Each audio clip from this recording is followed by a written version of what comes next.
This video is a recording on one of my coaching calls from inside of Client Ascension. If you don't know who I am, my name is Daniel Fazio. I'm the co-founder of ListKit, which is a software company, and Client Ascension, which is a coaching company for agency owners and B2B businesses. We just did $642,000 in cash collected in July. So if you make less money than that, you might get some usefulness out of this video. Go subscribe, and then I'll start the video now. You can watch. Sure. What's up, Pete? Dan, I got a question for you. I know the slinging deals thing from the offers section. Really, I love that. It got me really motivated. But as we've crafted our offer a little bit, we thought, okay, we'll just stick with that a little bit more. But frankly, my agency is struggling a little bit. We're still pretty new to the whole lead gen thing. We do cold email, lead gen, and with the deliverability issues and everything, it's taken a big hit, and we're just simply not getting great results. And there's a million things we could be doing better. But I just I wanted to get your opinion, and if you think this is the best decision for us. We are thinking about going back to simply working for free again for a little bit, just to test what actually we can get results for. All right. All right. So I don't know. What do you think? The problem is, so what you're gonna, that's not gonna solve the problem. It's just gonna make the problem worse. Like, you just need to get better at cold email. Like, cold email is a tech game, and you need to learn and start attending all the, I don't know, like Matt Giselle, he has a call, I think, and he does it for a list kit. I think he just talks about deliverability. So it's like, if you talk to literally anybody running a semi-large cold email agency at all, Mhm. a lot of their time is spent just tech stuff. And like, Nick Abraham has a call every week here. So does Matt Lucero, who are all very competent around deliverability and what to do with the inboxes and what to do with the domains. And you just need to actually become competent at the thing. Like, you just need to get better at cold email. Like, you just Well, need to. I think part of it is simply the offer that our clients are working with. We've been working with staffing and recruiting agencies, and for us, we have been getting, last month we got 7 meetings booked from less than 2,000 leads, which is pretty good. But the problem is we sent double that for our clients and got between 0 and 2. So their offer is just simply not as good as ours is. That's Yep. what we're looking at. It's like, okay, well, we could talk to the client and have them change the offer, but they're not going to be super happy with that. It's their offer is just not as attractive because they're trying to, get a 20% of the first year salary on a lawyer from some small law firm in the middle of nowhere. It's just not attractive. So that's one thing I was considering, but I don't know. Correct. So you literally just have to deny working with those clients and only work with clients who have better offers. That's like literally what you just have to do. So it's it's the same thing with ads. So I'll put it to you like this.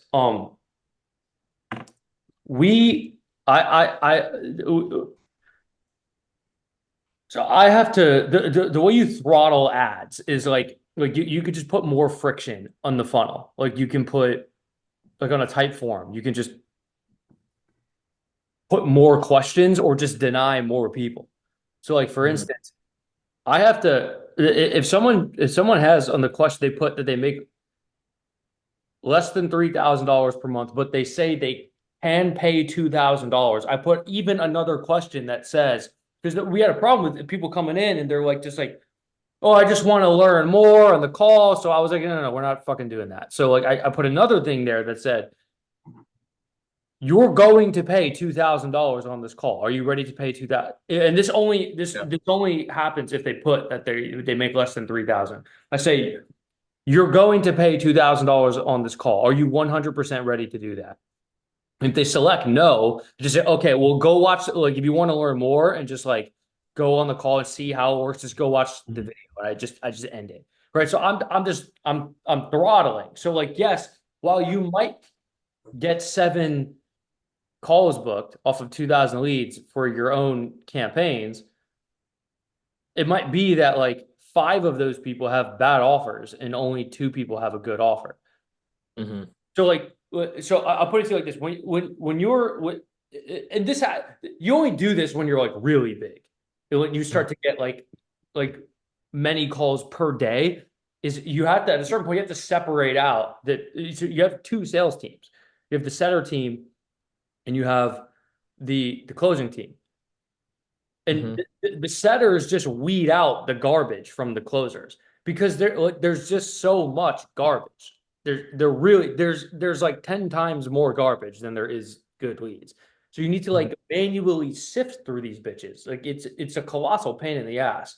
And it's like literally half of the work is just sifting through the shitty leads and the idiots. Makes Right? sense. What you're doing is you're booking these people in. You're not even looking at their website. Mm-hmm. And you're just like, oh, fuck it. Like, yeah, I'll get that. Like, I'll work with that. And you know what a good offer is. So, like you do. And I mean, even if you get them on the call, like and you learn from your mistakes now, you know that a recruiting company who's going to charge this amount up front and just like even just a recruiting company at all isn't really the best thing. It's more offshore talent companies work better. I know now. Yeah, no, that's what I'm saying. You know now. So like what would have happened is like if you had asked me, hey, I have this client, it's a recruiting, should I take them? And this is how they charge. I'd be like, no, it's just not a good offer. Now, but it just so happened that you didn't ask me for that exact kind of client, but it's the beginning for you. So you don't really know. You don't know what offers are good or in what are not. The hard part is too, like in April, we just crushed it. In April, we booked 6 meetings in 2 weeks for the client. Like right off the get-go, we're just getting started. And then all of a sudden everything with the deliverability crisis just went. Well, yeah, that could be contributing it towards it too. Now, I mean, that's like I just like this is just a reality of life, and that's not unique to cold email. Literally, yeah, every single thing always has like it doesn't matter what kind of marketing mechanism you're doing. Like every single thing has a catastrophic change once every like 18 months. Every single thing does this. So like, for instance, one of them, like for Facebook ads, like that shit was iOS 14. It completely fucked everything up and everyone who was good became terrible just like that. Like everything that they ever did that they made millions of dollars from immediately stopped right there. Yeah. And then for like e-commerce email marketing, it was the Apple click tracking shit. Like that's what did it to that. Now the cold email, this has happened twice. Right? Mm-hmm. And then Google for YouTube ads, it was when you could stop targeting, you couldn't target specific keywords or specific channels or specific videos anymore. It was all automated. You couldn't do any of that anymore. So there's every single thing has a catastrophic change that whips everything around and in the literal sense shakes people out because they cannot figure out how to make it work anymore. So you can either choose to be one of the people who are shaken out, or you can be one of the people who religiously talks to Nick Abraham, Lori, who's in this call right now, Matt Giselle, Matt Lucero, and you go to their stuff and you see what they're doing to fix and you're doing whatever test they're doing. And it's a whole colossal shit ton of work. So I want you to imagine this, like this whole deliverability shit changed up and you had to change fucking 3 clients. Imagine fucking Nick Abraham, dude, who has like, I know, 190 active fucking clients. Like this is like a whole ass, like surprise. Yeah. You have no idea like how much fucking shit you have to change. Like you sit, it's like literally, I'm not even kidding, like 400 hours of work and you need like 3 full-time people cranking that shit out for like a week straight. Just to change something that you don't even know is going to work yet. It's just an experiment. Like, let me try to do this instead. You see what I mean? Like, that's just the game. Dude, I remember, you know what was fucking huge like 2 weeks ago, and it absolutely cooked. LinkedIn automation, bro, was crazy. It was crazy. You could send like 300 connection messages a day. No one was doing it. cracked the whole thing. Companies destroyed, multi-million-dollar companies, because they couldn't figure out how to go onto the, like, how to maneuver around it. And but now there's a different kind of LinkedIn marketing agency that exists who make millions of dollars in that way. Like this is just every single thing at all, and it always will be for everything every single person here does forever and always. So you've just gotta fucking put your head down and figure the shit out, like you just do. Mm-hmm. Okay. So really what I'm hearing is three things. One, don't ever work with sucky clients or clients with bad offers. And I already knew that. Two, probably switch my niche who I'm targeting because recruiters kind of suck. And three, just be dynamic. Yeah. It's kinda So what I like to do, what we do for the list kit setup offer, like if I made a document, let me show it to you actually, and it would actually be useful for a lot of people here who work with clients.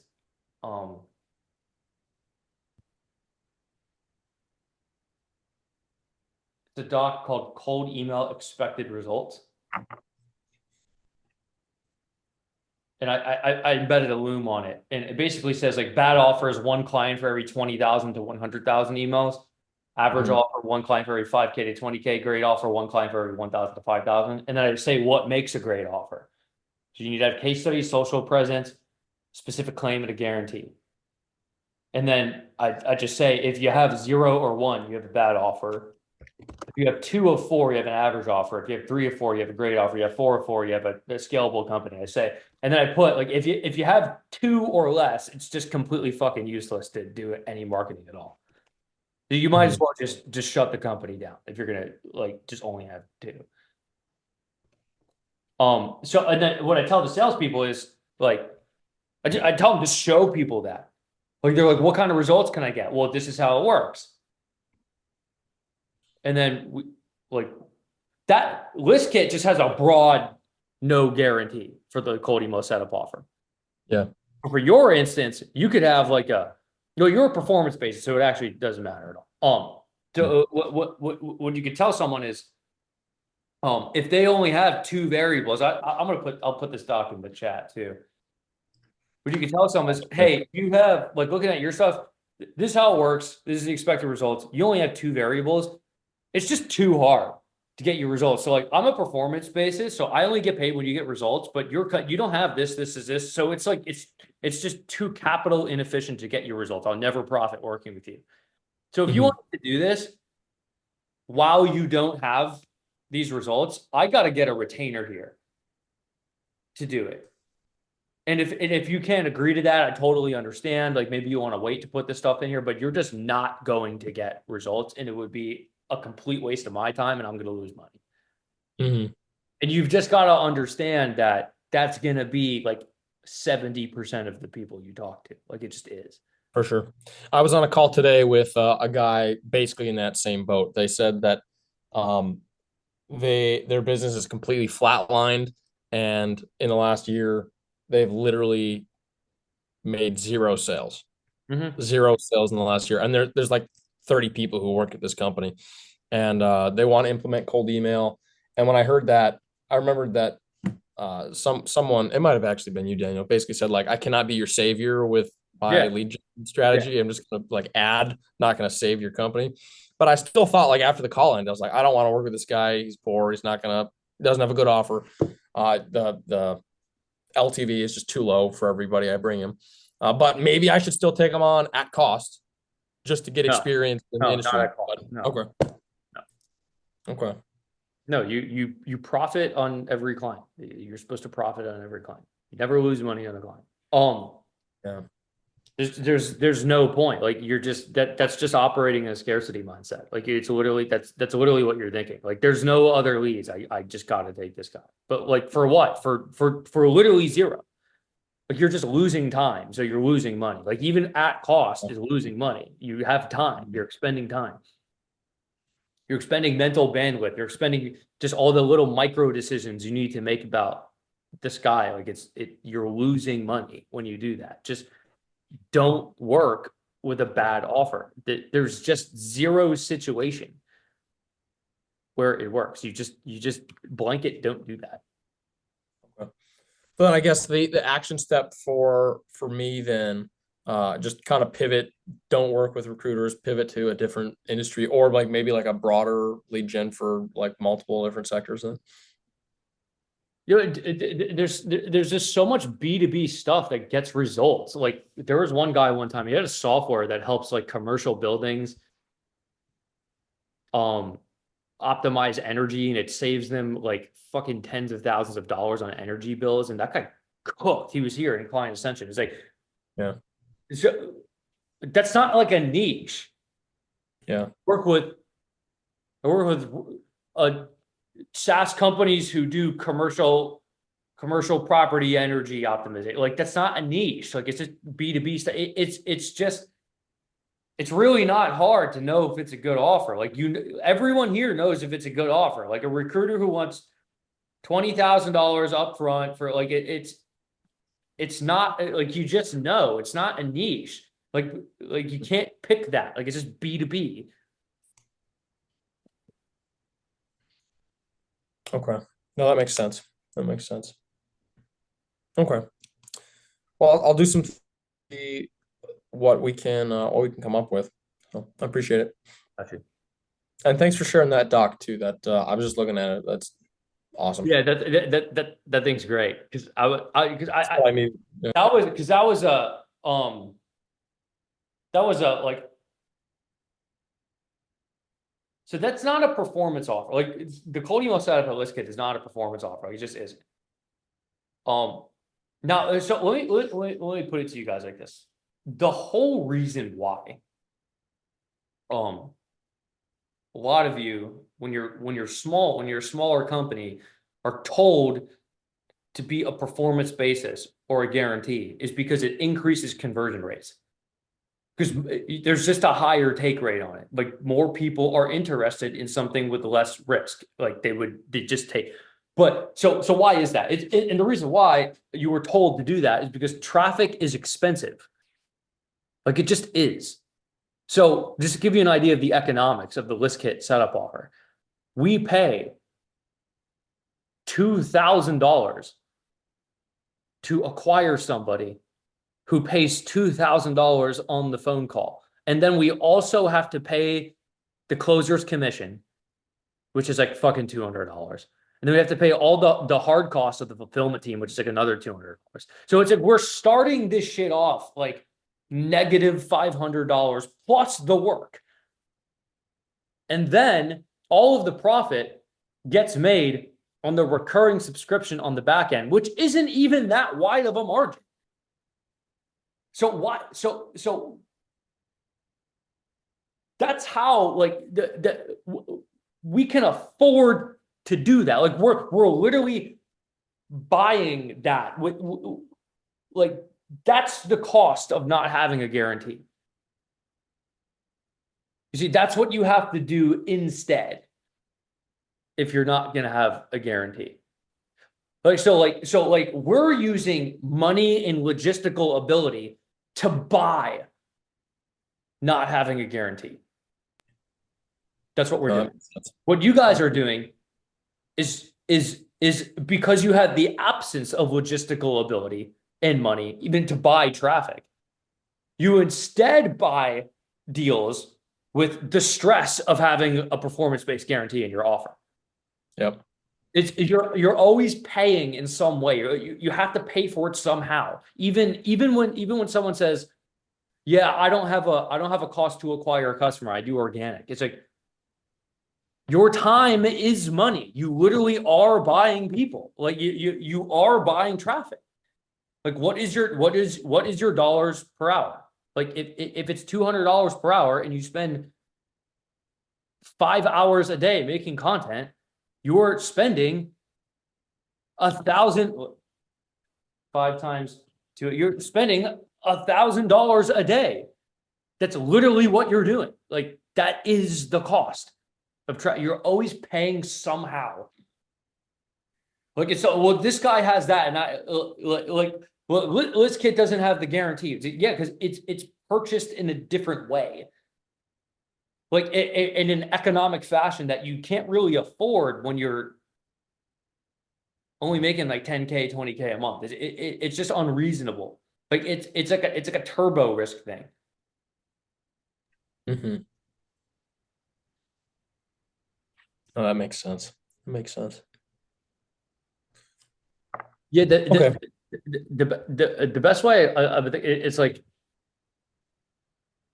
you really won't start growing something until you like dissociate it from yourself as like a job. Like you're like everyone is thinking like you're thinking of like the business income. It's like your personal income, and you do this, and your time doesn't have a cost to it. So I don't do anything unless it can be hired out. So like I'll give you the literal fucking only manual things I am required to do, me personally, at all, in fucking everything, is this call and the mastermind call at 11 a.m. on Wednesdays. Those are the only two things in this entire operation between ListKit and Client Ascension that I personally am required to do. Every single other thing either is outsourced or is in the process of being outsourced. See what I mean? But YouTube too, but I don't even, you see what I mean? It's every singular thing I can have myself replaced with. Gee, what's up, dude? Yo, so this kind of tags along with what you were saying before. I don't know if it's a question, but I wanted to hear your thoughts on this. I guess like being on these calls for like the past 3, 4 weeks and like our recorded call, I feel like is it true that like getting to like your first 10, 20K is just a volume game of just doing like the same shit over and over again? Because the reason I'm asking this question is because like every time we get on a call, when I ask a question or somebody else asks a question, you kind of like dumb it down into like the simplest form. And it's like, obviously it makes sense. So is the game when you're first starting out literally just, and as one of my mentor puts it, just a shit ton of volume just to get clients, even if it's not niche down. Yes. Like I know it's not a concrete question about Okay, that. so I'll put it to you like this. If it's a super simple calculation. Like it really just fucking is. It's if there is a market with a demand for something and you create an offer that solves that fulfills that demand, or so they have a problem. Like there is a market that wants clients. You have offer that says this is a way to get clients. They buy it. If there is a problem and market person with issue, offer that solves issue, put them together, it works 100% of the time. It's like fucking physics. Like it can't not work. It 100% of the time works. It's if I'm hungry, I purchase food. Like you've really got to think of it like that. Like if no one is buying your shit, there is actually no other reason besides you're not hitting the correct person, or you're trying to solve a problem that doesn't exist. Like, and you're not like you're like it's just like these little combinations of stuff where it's like it never doesn't work. So like I'll put it like if we were to just let me dumb it down even simpler. Like let's say I come across a theory like, hey, I think a good idea for ListKit would be to make a cold email setup offer. I think we should do that. Okay, so how am I going to test this theory? I'm going to pick a page that says, do you want to get clients with a cold email system? We'll set it up for you. Throw some benefits in there. Right? And then I make ads to a market. Does the market book calls? Yes or no? Like if the answer is yes, then keep going. And if the answer is no, pick a different market. If the answer is no, target it to someone else, or change the offer. And it's literally just those two variables: the market, the offer. And you just like switch this one out, switch this one out, switch this one out, switch this one out, switch this one out, and see which one pairs up like a puzzle piece. It literally can't not work. It works 100% of the time if you get the combination correctly. do you have like any, I don't know if I'm like over analyzing this, but when you were starting out, did you like have any like framework, or like did you just be like, I'm just overcomplicating? Because we're lucky enough to have you as the coaches, right? But I've found Yeah, myself, this is how it elapsed for me. So it was really simple. So I bought like a fucking Ty Lopez course, and I was I sold a Facebook lead gen things to a couple people, but it didn't really work well. It didn't really get results. So you can never like establish some like, you know what I mean? Like it just didn't really work well. no traction. And then I saw these one dudes posting on Instagram, like fucking Maseratis, whatever. And it was, oh, we run an agency. I'm like, well, what does that agency do? And the agency got people Instagram followers. And then I just figured out I just looked up online how to get people Instagram followers. Like, here's all the methods. I literally fucking how to get followers on Instagram. Watch every single video for like 10 hours. Actually, this is what I do every single time I'm trying to learn something. I just go on YouTube, fucking 10 hours, 1.5x speeds, everything. So that's what I did. And then by the end of that one singular day, I fucking knew everything. All of it. I knew every single method in every single way to get people followers on Instagram. So then I copied the shit because it was already working for them. I copied their niche. I copied their offer. It's two puzzle pieces that fit together. It has to, by nature, work. It can't not work for me. There's no fucking way. It can't not be the case that these guys sell this offer And they're making money. this market and it makes money. There's no way it can't not work for me. It's physics. Like that, if I have a glass with water and I tip it over, it must fall out. Like it has to. So that's what I did. When that got destroyed by now this go back to what we were talking about earlier, Corey, that business got destroyed by an Instagram algorithm update. Whole thing got fucked. Just one of those catastrophic things. It's like a fucking asteroid coming to Earth and killing the dinosaurs. It just happens with businesses sometimes. Like there's sometimes an asteroid hits, like, and you just die. And then you see what I mean? And then I figured, well, I just got all these clients with cold email. I was literally just manually writing cold emails to people from Instagram, clicking the email button. So I was like, let me just go to other agencies who haven't been destroyed by an Instagram algorithm update and just send cold emails for them and just take a cut of whatever monetary flow occurs between these two parties. I was charging retainers. I was able to pull it off because no one else sold this. Then that happened. And then, so that was working. I was like, oh, well, this works. People probably buy a course on this. So then I make cold email mastery. And then they were buying a bunch of software that I was buying. I was like, oh, let me just replicate the software. So I've never sold anything that did not already have an existing indication that it was already working. Right. Ever. It's just dumb to do that. So I'm saying, so like you with the AI stuff, like what's everyone doing to make money with AI right now? It's selling like either how to make an AI automation agency or just like courses in AI and shit, like how to do copywriting with AI, like like that's what they do. Like if you're confused about what you should do with AI, the answer is to just go find the fucking richest people making content right now about AI. What is their offer? Copy it. That's it. Like actually just fucking copy it. Just find just find whatever puzzle pieces are mixing together right now, and that's it. Understood. Yeah, it's so easy, dude. It's like when you get it, you get it. It's just like, oh, okay, great. This is why sometimes people come up with something and it's like, well, what if I did this and this and this and this? And I'm just like, I don't know, bro. Like it sounds like a good idea, but you don't know there's for sure. I don't see the puzzle piece. I don't see anyone else. See what I mean? Yeah. Yeah, I mean, it also sounds simple when you're saying it. I'm also like, fuck, this is pretty simple, right? So it just becomes execution then after that. Right. It so totally is. It's difficult to describe how actually Like it's so simple. It just is. Sometimes an asteroid hits you and you fucking die.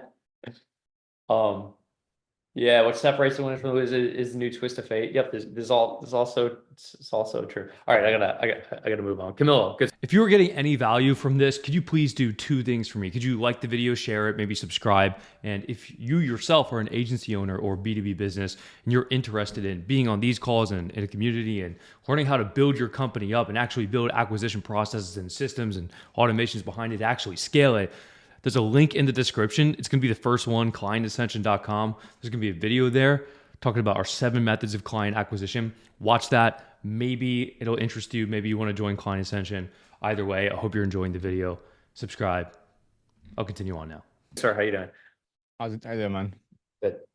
Good. So I do paid ads as my done for you offer, and we have some big brands that we've got them some good results.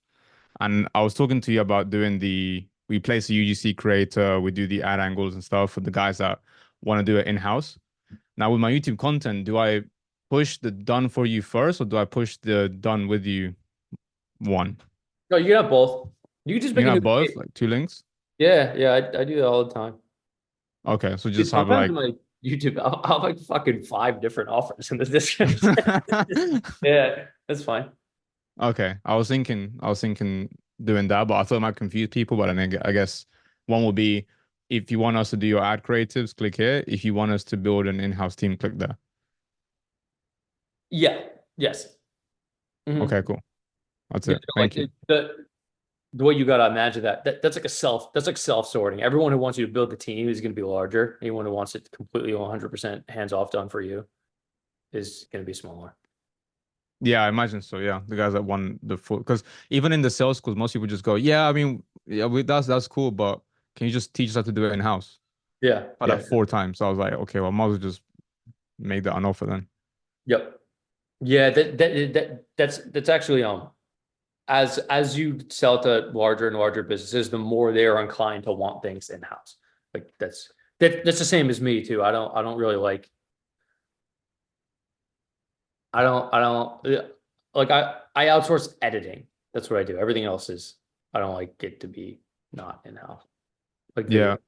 So some brands do both though. So like we work with Remington, the shaver brand, and they have like 3 agencies they work with, and then they have 1 in-house team. Yeah. And the guy just says, yeah, the in-house team does things really quick. They want to test. The agencies have the better talent. Yeah. All right. Thank you. Got you. Dave, what's up, brother? What up? How you doing?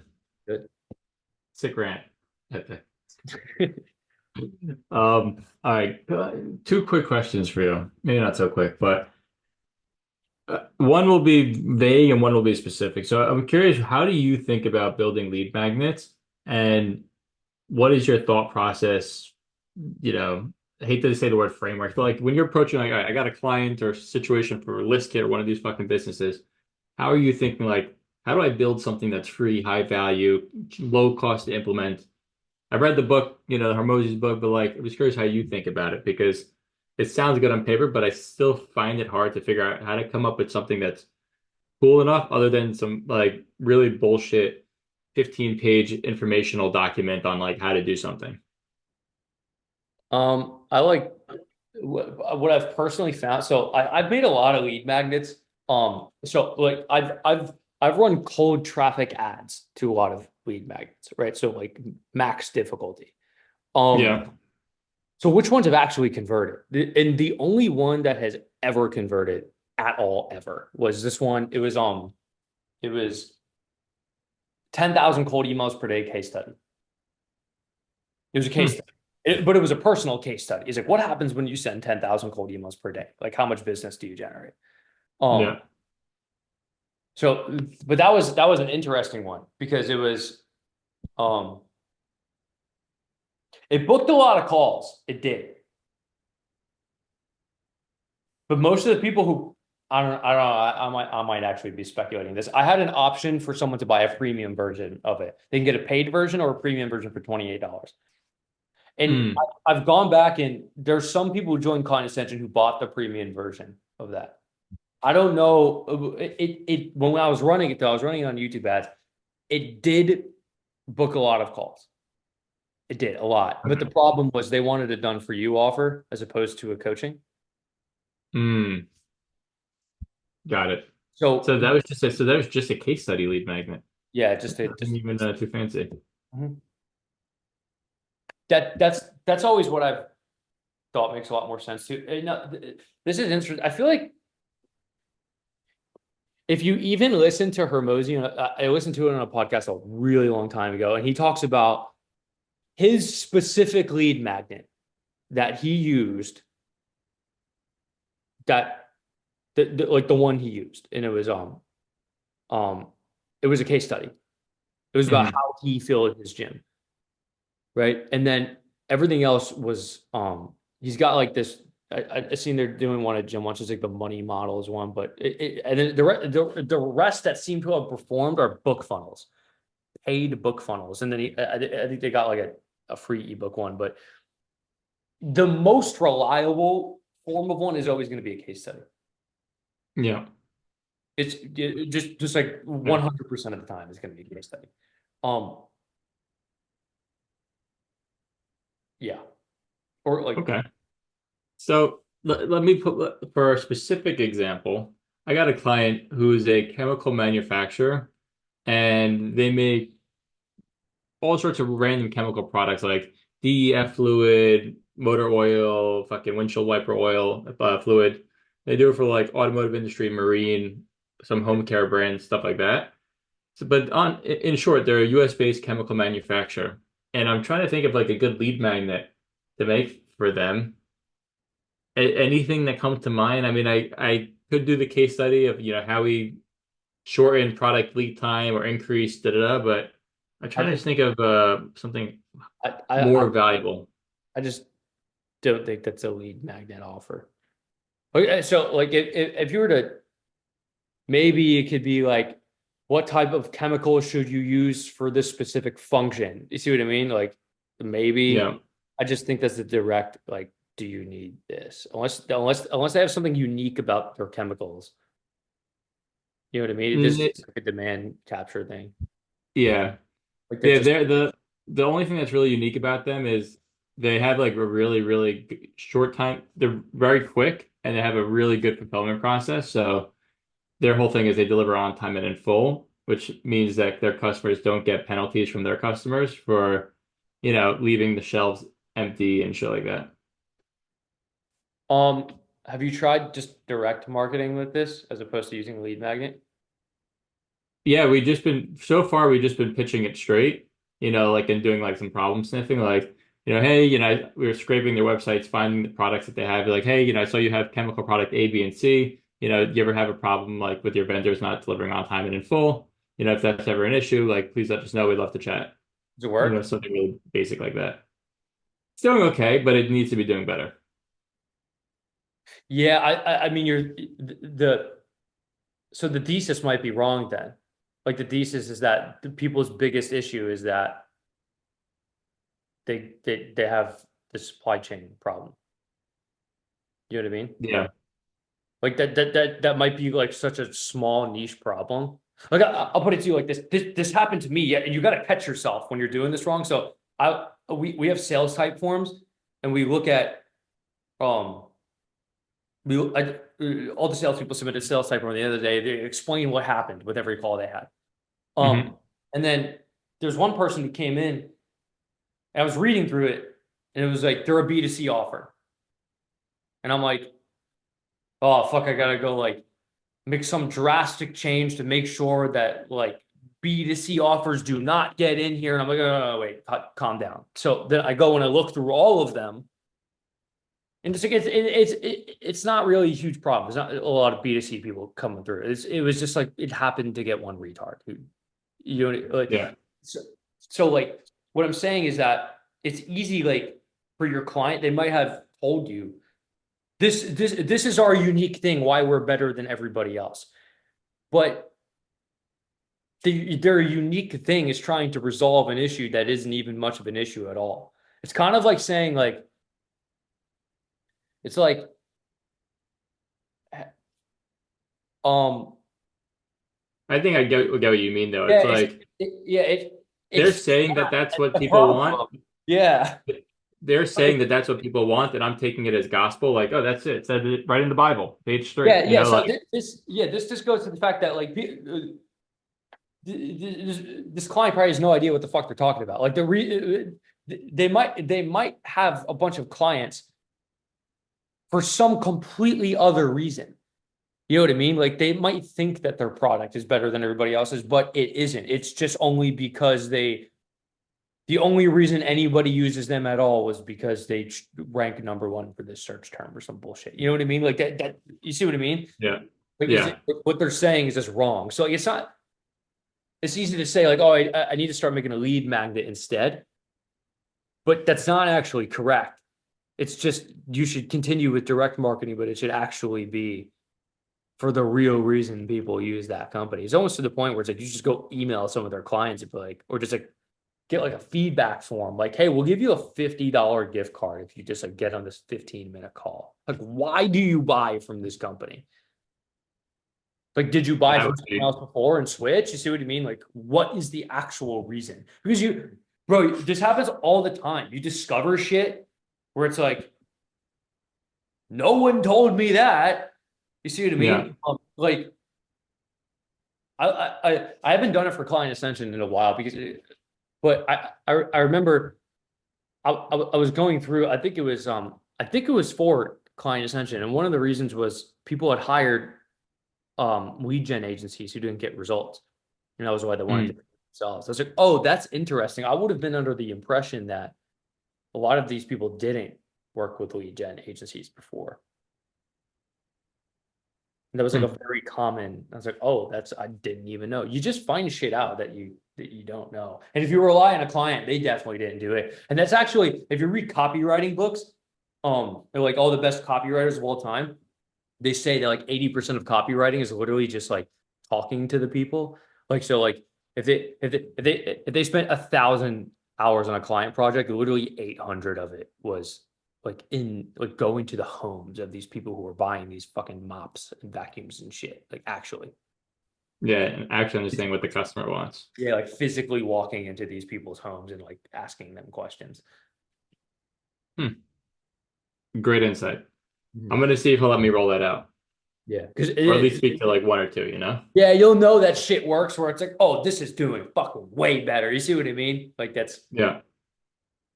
Okay. Sick. Thank you, sir. Appreciate it.